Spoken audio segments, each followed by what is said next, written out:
हरे कृष्णा। जैसा कि पिछले वीडियो में बताया था, राधा रानी को दुर्वासा मुनि से ढेर सारे आशीर्वाद प्राप्त हुए थे और यशोदा मैया को ये इच्छा हुई कि उनके घर आके उनके लल्ला के लिए भोजन बनाना चाहिए और इससे उनके मन में उनकी शादी की बात निकल आई। ये लीला पार्थिव भाव में है। भाव दो प्रकार के हैं, एक तो स्वकीय भाव, दूसरा परकीय भाव। स्वकीय भाव परकीय भाव से ऊपर समझा जाता है। परकीय भाव उच्च लेवल का रस है, प्यार है। तो राधा रानी की शादी हो गई है, उनकी विदाई भी हो गई है। अब राधा रानी ससुराल कोकिलाबन में, कोकिला गांव में उनका घर है, ससुराल है। और ये कुटिला राधा रानी की ननद और ये जटिला इनकी सास। एक दिन कृष्ण इनके घर आते हैं कंफर्म करने के लिए कि राधा रानी यहीं रहती है या नहीं। और वो एक पेड़ में चढ़ जाते हैं। तो जटिला को कुछ लगता है कोई है, तो आवाज़ देती है, कौन? कान्हा गलती से बोल देते हैं, मैं कान्हा। सारी रात पेड़ में सोए रहते हैं। फिर एक दिन सखियों ने मिलकर एक नया तरीका निकाला कि हम घर से निकलकर यमुना नदी जाएंगे रोज रोज। तो रोज रोज कहे जाएंगे, उसके लिए बहाना बनाना चाहिए। तो एक पूजा का अनुष्ठान रखा गया कि 1 महीने तक रोज यमुना नदी में पूजा के लिए जाना होगा। तो राधा रानी की सास जटिला को अच्छा लगा कि आज तक अपने बेटे के लिए जो भी व्रत किए थे वो मैंने ही किए थे, अब एक और आ गई है, ये भी मेरे बेटे के लिए व्रत करना चाहती है। ये तो अच्छी बात है। अब ये लोग गांव के सीधे साधे हैं, जो राधा कृष्ण की लीला टीवी में दिखा रहे हैं और जो हमारे गोस्वामी की जो लीलाएं हैं उनके अंडरस्टैंडिंग में आकाश पाताल का अंतर है। बाकी नाम वही है, लेकिन जटिला और कुटिला दोनों बुद्धि के गुण हैं। किसे कहते हैं कुटिल बुद्धि और किसे कहते हैं जटिल बुद्धि। जिसको आसानी से समझ में नहीं आता है और जो उल्टा सोच रखें उसको कहते हैं कुटिल बुद्धि। कुटिला को लगा कि कुछ तो गड़बड़ है। मेरी नैनी भाभी जो मेरे भाई की तरफ अच्छी तरह से देखती भी नहीं है और ये कह रही है कि उनके लिए 1 महीने का व्रत पूजा का अनुष्ठान करेगी, पता नहीं क्या क्या करेगी। इस बात का पता करने के लिए ये क्या खेल खेल रहे हैं, वो नंदगांव जाती है और पता लगाती है कि कन्हैया भी इसी तरह का व्रत लेके बैठे हैं 1 महीने के लिए। और कल से इन दोनों के व्रत स्टार्ट होने वाले हैं। अब कुटिला कुछ कर नहीं सकती थी, जो कुछ भी है सो है, लेकिन किया क्या जा सकता है कि इसके पीछे पीछे जाओ और इनको रंगे हाथ पकड़ो। ये वो लीला है जहाँ पर जमुना नदी के किनारे पूजा का अनुष्ठान हो रहा है। राधा कृष्ण हैं, गोपियाँ भी हैं। तो कुटिला पीछे पीछे देखने आती है कि आखिर हो क्या रहा है। लेकिन रास्ते में जितने भी पेड़ हैं उन पेड़ों के ऊपर गोपियाँ तैनात हैं, ये देखने के लिए कि पीछे से कोई आ तो नहीं रहा है। जैसे ही मार्ग में कुटिला ने आना शुरू किया, कुटिला अक्सर देर से उठती थी, लेकिन इस जासूसी कार्य के लिए ये कुटिल बुद्धि जो राधा और कृष्ण को मिलने नहीं देती। हमारे आचार्य श्री प्रभुपाद जी भी कहते थे कि जो लोग केवल लक्ष्मी की पूजा बिना नारायण के करना चाहते हैं वो भी इस कुटिल बुद्धि के हैं। जैसे ये कुटिला राधा कृष्ण को मिलने नहीं देती है। अब न्यूज आ गई कि उधर से कुटिला आ रही है, तो इधर कृष्ण दूसरी तरफ से निकल कर छुप जाते हैं। अब कुटिला मटक मटक कर पहुंच गई वहां पर जहाँ पर पूजा अनुष्ठान हो रहा है, राधा कृष्ण का मिलन हो रहा है, और बोली क्या हो रहा है ये सब। गोपियाँ कहती हैं कुछ नहीं, पूजा हो रही है, देख लो, हम ही हैं, केवल लड़कियां हैं। लेकिन जब कुटिला वहां पहुंचती है तो उसको भगवान कृष्ण की सुगंध आ जाती है। वो सुगंध सूंघ लेती है, क्योंकि जिस तरह से राधा रानी के शरीर से सुगंध निकलती है अपने आप से, उसी प्रकार श्री कृष्ण के शरीर से भी अपने आप सुगंध निकलती है। तो वो कृष्ण की सुगंध कुटिला ने सूंघ ली। कृष्ण जब चलते हैं तो उनके शरीर से सुगंध निकलती है, और जब कहीं रुक जाते हैं तो सुगंध वहीं पर कुछ देर तक ठहर जाती है।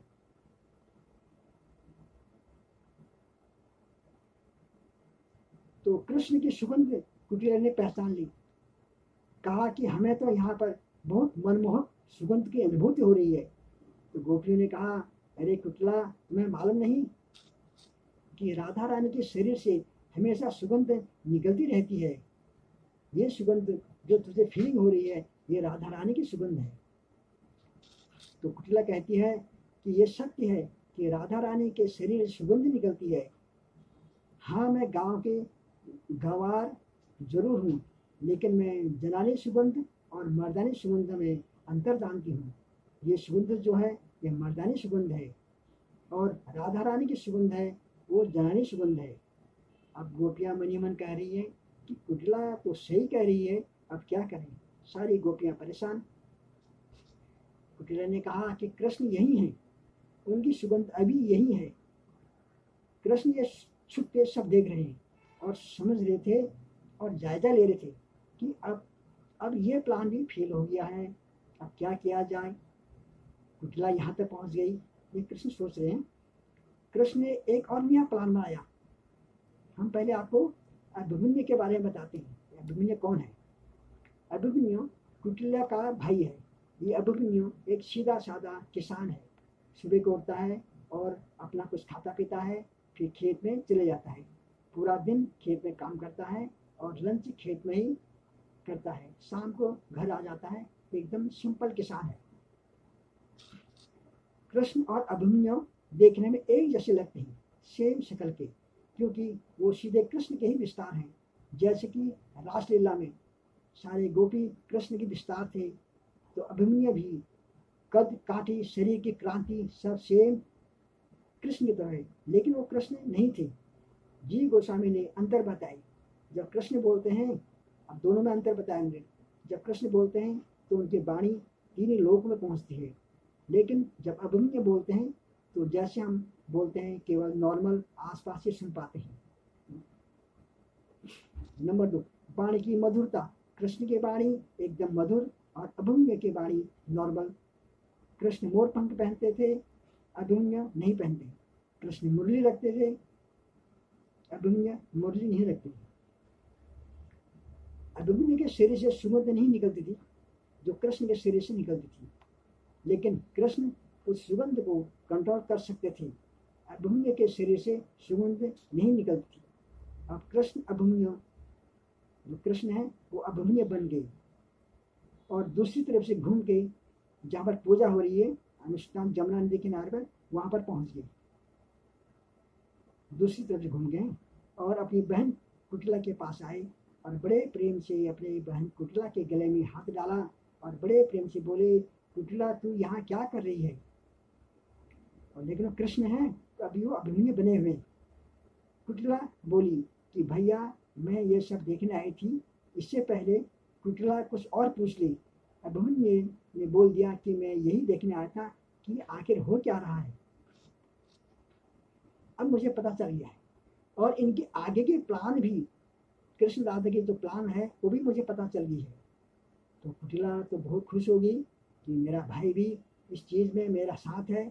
अब मैं अकेला नहीं हूँ, मेरा भाई भी साथ है। अब तो हम दोनों भाई बहन मिलके राधा रानी का भंडाफोड़ करेंगे।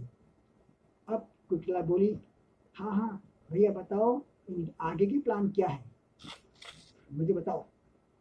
अभिमन्यु जो कृष्ण है उन्होंने बताया कि देख बात ऐसी है कि मैं आज खेत में नहीं जाऊंगा, मैं आज पूरा दिन राधा रानी के साथ रहूंगा, और जब शाम को मेरा घर आने का टाइम होगा उस समय ये कन्हैया, ये काला कलुटा कृष्ण, ये मेरा रूप धर के मेरे घर आने वाला है।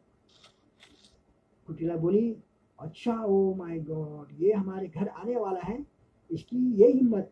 कृष्ण बोले, हाँ ये समझता है कि मेरे जैसा दिखता है, लेकिन ये मेरा रूप बना के मेरा घर आने वाला है।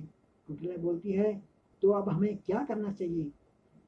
तो कृष्ण जो अभिमन्यु बने, तो अभिमन्यु कुटिला को प्लान बनाते हैं कि तू और माँ पहले से बिल्कुल तैयार रहना, खूब सारा गोबर के बड़े बड़े गोले बना लेना और डंडे पे तेल पेल लेना, झाड़ू ले लेना, और जैसे शाम होती है अब ये घर आएगा तो उसकी खूब पिटाई करना। ये बोलेगा, अरे तू मेरी बहन मेरी माँ मुझे क्यों पीट रही है, मैं अभिमन्यु हूँ, ऐसे बोलेगा तो और पीटना। अब ये दोनों कुटिला और अभिमन्यु घर आते हैं, मतलब अभी नकली अभिमन्यु घर आते हैं। तब तक असली अभिमन्यु खेतों को चले जाता है। अब सारा दिन कृष्ण राधा घर में खूब आनंद मनाया। अब ये फोटो देखो, कृष्ण और अभिमन्यु की फोटो, असली अभिमन्यु की पिटाई हो रही है। कृष्ण ने अपनी मुरली और मोर मुकुट छुपा रखी है। कृष्ण कुछ भी बन सकते हैं और अभिमन्यु को कृष्ण बनने के लिए कृष्ण की आवाज चाहिए, जो नहीं हो सकता है। कृष्ण की आवाज इस संसार में कोई भी नहीं निकल सकता है। अब अभिमन्यु बार बार कह रहे हैं, मैं अभिमन्यु हूँ, मुझे क्यों मार रही हो? क्योंकि उनको एक बहुरूपीय घर में नजर आ रहा था ना, और असली अभिमन्यु की खूब पिटाई हो रही है, खूब पिटाई कर दी। इससे बुरा और क्या हो सकता है कि अपनी माँ अपने असली बेटे को नहीं पहचान पा रही है, और घर में राधा कृष्ण की सुंदर अच्छी राधा कृष्ण की अच्छी खासी फीस्ट चल रही है। ये है राधा कृष्ण की सुगंध लीला। अगली वीडियो में और हम आगे की लीला बताएंगे। हरि बोल।